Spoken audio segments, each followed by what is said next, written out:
Hello po mga idol, ako po si Bok, ang authorized dealer ng Conland Pinas. Today po, ito po yung i-review natin. Ngayon, bago po tayo mag-umpisa, baka naman po, please follow and share. Yun po. So, umpisahan po natin muna sa bat. Ito po ay SpaceX na taco. Ito po.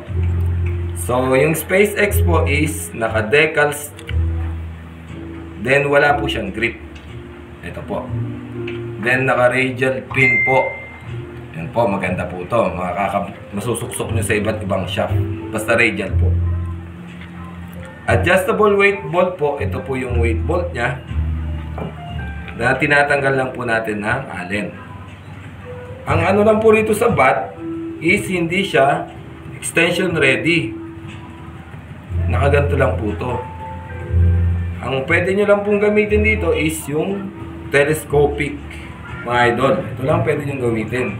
Telescopic na extension. Maganda naman po yung bat nyo. Siguro, tingin ko po solid. So, sa shop naman po, yung haspi niya is makinis. Sarap hawakan. Maganda, mukhang matigas. Sa joint, ito po, parang carbon na parang plastic. Yung iba po kasi niyan, kahoy yung suksukan sa pin. So, madali yun, minsan malostret pag nagkamali ka ng suksok dito sa pin. Then, sa tip po, is leather tip. Pero pwede niyong palitan po kung anong gusto nyo. Yung maganda lang po rito is yung perul. Latest na po, maigsi. Yung iba po kasi mahaba, yung perul. So, yung gusto talaga ng iba, lalo na makikita nyo sa normal ngayon, may iigsi na yung perul.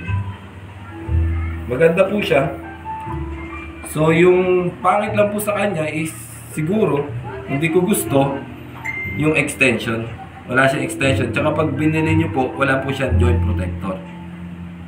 Kung sa timbang po, nung buong kabuuan na taco, ang nakalagay po is 19 ohms.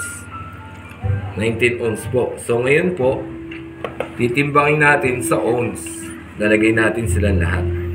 So, lagay natin yung bat. Lagay natin yung weight bolt niya na nakalagay doon sa loob. Yung rubber bumper. Tapos yung shaft.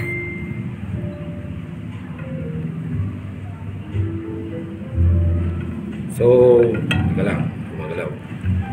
Nakalagay po is 18.9, almost 19 ohms po. 0.1 na lang po. Yan lang po mga idol. Please follow and share po sa Conland Pinas. Thank you po.